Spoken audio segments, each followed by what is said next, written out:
Hello there.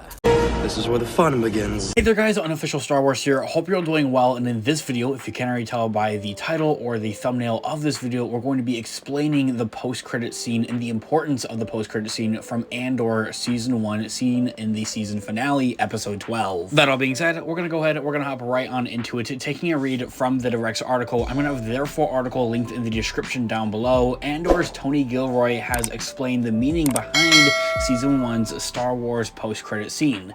Season 1 of Andor, the longest live-action Star Wars Disney Plus series to date, came to a close with Rick's Road, Episode 12, an emotional and action-filled finale that already has audiences looking forward to Season 2. Season 2 is currently filming in the UK and is expected to come out and premiere on Disney Plus in 2024. Interestingly though, the scene not only referenced past events involving Cassian Andor, but also what awaits in 2016's Rogue One, a Star Wars story, as we had seen him been involved previously before when he was an Imperial imprisonment constructing parts for the Death Star. Now, in the wake of the finale's release on Disney Plus, Andor showrunner and director, producer, writer, the man himself, Tony Gilroy, has commented on the extra bit of footage and what it means moving forward for Season 2. Andor's post-credits stinger begins with a close-up of the same mechanical pieces Cassian and his fellow prisoners were assembling in the prison. And as the camera progressively zooms out further and further, audiences realize that these pieces aren't just part of the Death Star, but actually the laser, which will later obliterate planets in Rogue One and A New Hope, and also being the unfortunate death of Cassian. And talking with Slash film producer Tony Gilroy opened up about his powerful reveal, referring back to Cassian's debut in Rogue One and how all roads lead to that scene. In that full quote, Tony Gilroy says, "Well, where is he going? By the end, the first scene of Rogue One is him going off to go to the rings of Kafrene to try to chase down the rumor about this thing. What does Tivik say to him, man? There's a weapon. They're building a weapon. What kind of weapon? A planet killer. All roads lead to that scene." Ending the quote right there.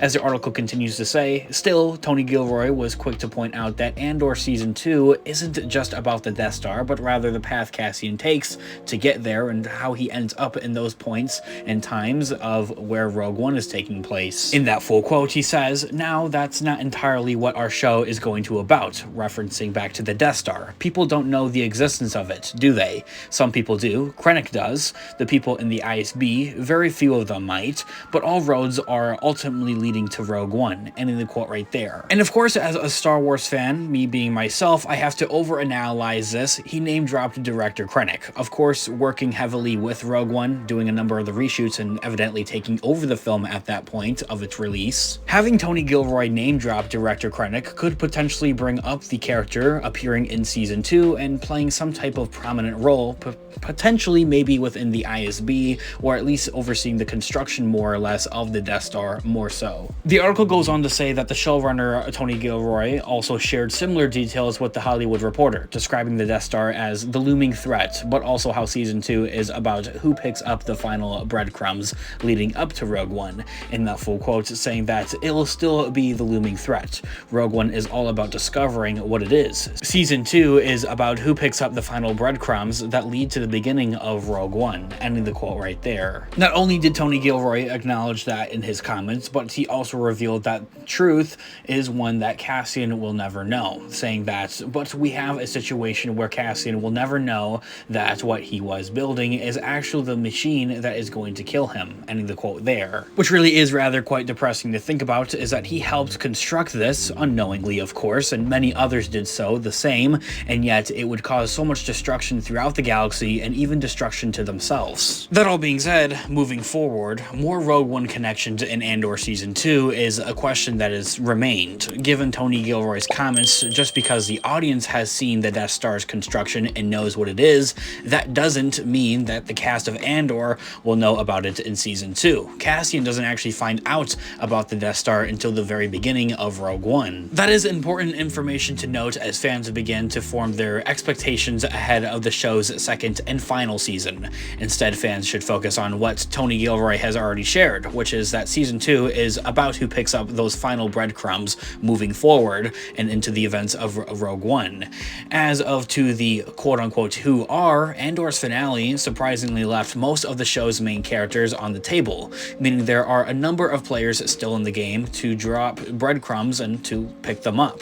Speaking of players, Tony Gilroy dropped a few of his own, including Tivik and Krennic, both Rogue One characters, that very well could play some type of prominent role within the second season of Andor. With the exception of Saw Gerrera, Andor has had a few Rogue One cameos, but perhaps as the second season leads up to the events of the film, that very well could all change. In June of 2021, the direct was also informed, as we had also covered it here on the channel, that Ben Mendelsohn would also be reprising his role as Orson Krennic for Andor as seen in Rogue One. I'm terribly sorry if I mispronounced his last name there.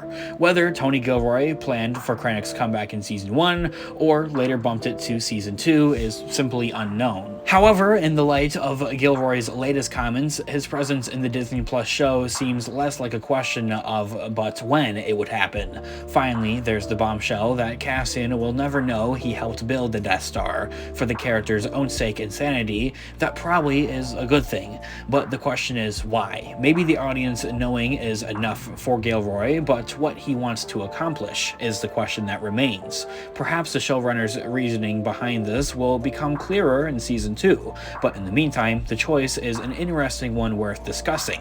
And that is something else I'd like to bring up though, however, is into the fact that Tony Gilroy in previous interviews has discussed the topic of that not every character and not every plot point needs to have a complete closure point, and that some of these characters are simply going to remain opened for us fans to kind of decide what goes on with them, what might have happened with them in our own Star Wars headcanon. This can easily be implied for Kino Loy, Andy Serkis's character for Andor, as of what went on with him. Did he escape the prison? Did he end up jumping anyway and maybe just figured out how to swim or hold on to somebody to land? Or did he stay behind, get recaptured by the Empire, and live out the rest of his dog days in the prison? It is questions like this and moments like this as of where Gilroy was talking about, of where not every character is going to have complete closure, and that is something for us to decide. Now, from there, that is where the article concludes, and as I had mentioned, I have this full article linked in the description down below for you guys to check out there as well. I want to know of your thoughts and opinions in the comment section down below. I mean, there's a lot to break down here